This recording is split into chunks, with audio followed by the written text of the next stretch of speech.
Jangan lupa untuk subscribe dan nyalakan lonceng notifikasinya. Penerimaan mahasiswa baru melalui jalur mandiri menjadi celah praktik korupsi jual beli bangku kuliah di Universitas Negeri Lampung. Nilai pun mencapai ratusan juta rupiah.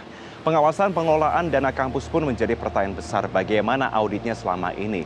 Melalui televideo kita bergabung bersama dengan Lindung Sirait, Inspektur Investigasi Inspektorat Kemendikbud Ristek yang sudah bergabung bersama kami. Pak Lindung, selamat pagi. Ya, Pak Lindung, sejauh ini Pak, bagaimana langkah konkret dengan adanya temuan ini? Ya, langkah pertama pimpinan Kemendikbudristek itu sudah melakukan pertemuan untuk melakukan pembahasan evaluasi terhadap permasalahan ini, dan dalam waktu yang segera sudah dilakukan mengangkat Pak Sopwan sebagai PLT Rektor. Berikutnya ini sedang kita akan bahas di Kemendikbudristek. Demikian Pak Marvin. Oke. Di mana Pak sebenarnya celah dari jalur penerimaan mahasiswa baru dari jalur mandiri yang membuat praktik korupsi ini bisa muncul? Ini menjadi pertanyaan bersama kita. Iya, jadi sebenarnya kan sesuai dengan Permendikbud 6 tahun 2020 itu diberi peluang kepada kampus untuk melakukan penerimaan mahasiswa baru termasuk jalur mandiri, di mana itu ada porsinya sekian persen untuk PTNBH, diberi maksimal 50% untuk kuotanya dari mandiri. Nah, celah-celah ini mungkin pada prinsipnya sebenarnya penerimaan ini tidak ada masalah kalau dilakukan dengan akuntabilitas dan transparansi yang benar. Mungkin ini yang tidak terjadi, akuntabilitas dan transparansi, di mana rektor dan perangkatnya diberi kewenangan untuk mengambil keputusan. Salah satu kebijakan adalah kan memberi peluang kepada kampus untuk ada 3 model perekrutan. Yang pertama melalui proses SNMPTN, lalu kedua modelnya SBMPTN, dan kemudian seleksi lainnya. Seleksi lainnya ini yang mandiri.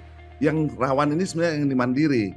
Nah, jadi mungkin ini yang perlu dievaluasi bagaimana transparansi dan akuntabilitas dalam pelaksanaan mandiri ini benar-benar harus dilakukan dengan pengawasan yang ketat. Kenapa? Karena disinilah peluang-peluang terjadinya. Kalau SNMBN dan SNMPTN itu kan langsung dia tidak transparansinya sudah jelas dan kemudian sistem komputerisnya jelas. Kalau ini mandiri ini ini merupakan salah satu potensi kepada kampus untuk mendapat pendapatan tambahan. Ini kebijakannya penuh di rektor. Nah, ini memberikan peluang kalau tidak dilakukan dengan transparan dan akuntabilitas yang tinggi, maka peluang terjadinya fraud atau kecurangan itu sangat tinggi. Demikian Pak Marvin. Oke. Pak Lindung, ada asumsi liar yang beredar di masyarakat yang menyatakan bahwa kan Permen Ristek Dikti nomor 39 tahun 2006 pasal 8 mengatakan PTN katanya dilarang memungut uang pangkal dan atau pungutan lain selain UKT dari mahasiswa baru di program diploma dan sarjana untuk kepentingan pelayanan pembelajaran secara langsung. Itu benarkah demikian, Pak? Iya. Jadi ada hal-hal khusus itu diatur juga di Permen nomor 6 tahun 2020 bahwa untuk perekrutan ada namanya perekrutan seleksi lainnya yaitu mandiri. Mandiri ini diperkenankan untuk melakukan penerimaan sumber tambahan dari masyarakat dalam hal untuk menambah pendapatan dari universitas tersebut. Jadi ini khusus mandiri ini tersendiri dan kebijakannya itu diserahkan kepada rektor. Namun demikian sebenarnya ada koridor-koridor yang harus diberikan. Besaran, selain besarannya lalu penggunaannya, pemanfaatannya, dan kemudian fasilitas apa yang diberikan kepada mahasiswa. Ini sebenarnya harus dibuat satuan harga atau satuan biaya yang jelas. Demikian Pak Marvin. Pak Lindung, kok begitu pengawasan kepada tanda kutip keputusan rektor ini harus seperti apa dan bentuk auditnya kepada kampus-kampus harus seperti apa? Ya, mungkin di sini yang perlu kita benahi bersama karena memang kampus sendiri mempunyai ada otonomi kewenangan yang diberikan. Jadi ada 3 tingkatan di PTN itu sendiri, yaitu ada namanya PTN Satker, ada PTN BLU, ada PTN Badan Hukum. Kalau PTN Satker itu murni 100% ditanggung oleh APBN. Demikian juga PTN BLU, hanya kalau BLU kampus diberi kewenangan untuk mengelola pendapatan tersebut dan menggunakannya tanpa melalui mekanisme APBN 100%.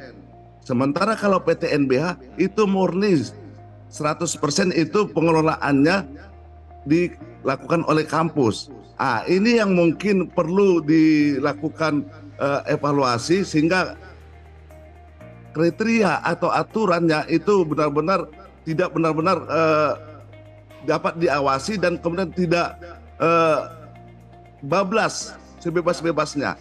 Ini mungkin yang perlu kita lakukan evaluasi dalam koridor-koridor ketentuan keuangan. Demikian Pak Marvin. Wajib kan berarti Pak dari pihak rektor untuk memberikan transparansi untuk apa dari besaran nilai yang sudah diberikan ini kan? Ya. Itu prinsip dasar. Sebenarnya akuntabilitas dan transparansi itu adalah prinsip dasar dari tata kelola. Ini semua harus bisa diketahui oleh publik atau masyarakat. Jadi tidak ada lagi yang tersembunyi. Sehingga kalau ada hal-hal yang tersembunyi, ini akan memunculkan persepsi atau memunculkan tanggapan yang negatif dari masyarakat. Ini yang mungkin akan kita dorong kepada dunia kampus, pimpinan PTN, agar transparansi dan akuntabilitas tersebut dapat dilakukan sebesar-besarnya, seluas-luasnya. Demikian Pak Marvin. Pak Lindung, tapi apakah kemudian dari pihak kampus, terutama kali ini Urila begitu, apakah secara aktif mereka melaporkan data dari hasil tentunya dana dari jalur mandiri ini kepada pihak kementerian? Itu sebenarnya wajib mereka lakukan. Itu di bawah koordinasi dengan Dirjen Dikti, Pak ya. Jadi itu sebenarnya mereka wajib melaporkan kegiatan-kegiatan dan RKKL, rencana kegiatan dan juga laporan keuangannya. Dan mereka diaudit Pak oleh akuntan publik. Mereka diaudit oleh akuntan publik. Jadi Inspektorat Jenderal sendiri tidak melakukan audit reguler terhadap mereka dalam posisi laporan keuangannya, tetapi diaudit oleh akuntan publik yang diawasi juga dengan BPK. Demikian Pak Marvin. Selain sanksi dari KPK, sanksi kalau dari kementerian sendiri akan seperti apa kepada pihak yang tanda kutip nakal dalam jalur mandiri ini? Ini sudah jelas Pak Marvin bahwa ini pelanggaran, ada masalah hukumnya. Kita sudah lagi membuat pelanggaran disiplin PP 94 tentang ASN. Jadi tentang PP 94 itu ada hukuman ringan, sedang, dan berat. Dan ini termasuk kategori berat. Berat itu sendiri terbagi 3, ada berat ringan, ada berat sedang, ada berat sangat berat. Yang paling berat itu adalah pemberhentian dari status ASN-nya. Demikian Pak Marvin. Pak Lindung, terakhir ini adalah wake up call untuk dunia pendidikan kita sekarang. Apakah ada imbauan kepada kampus-kampus lain, terutama kampus negeri yang ada, agar tentunya mencegah ataupun meminimalisir atau menghilangkan begitu celah-celah adanya kecurangan ini? Benar sekali Pak Marvin. Kemendikbudristek sangat menghimbau kepada para pimpinan PTN. Ini adalah titik bagaimana kita berubah. Jangan sampai terulang kedua kali. Jangan sampai kita mendowngrade bahwa dunia kampus adalah dunia untuk menciptakan generasi yang berintegritas dan berkualitas. Kalau sudah masuk permasalahan suap menyuap dan korupsi ini, maka kita sulit membayangkan bagaimana kita meningkatkan kualitas generasi muda kita berikutnya. Dan kementerian tidak lagi memilih-milih siapapun yang terindikasi terjadinya fraud atau kecurangan, maka hukuman berat. Tidak lagi ada hukuman ringan dan sedang, tetapi hukuman berat dan pemberhentian dengan sesuai dengan ketentuan peraturan PP 94. Baik. Jadi sekali lagi kami himbau kepada pimpinan perguruan tinggi, mari kita ciptakan tata kelola yang berprinsip akuntabilitas dan transparansi yang sebesar-besarnya untuk kita lakukan di lingkungan masing-masing. Demikian Pak Marvin. Baik, kita kawal bersama. Terima kasih Inspektur Investigasi Inspektorat Kemendikbudristek, Bapak Lindung Sret sudah bergabung bersama dengan kami. Terima kasih Bapak, selamat pagi.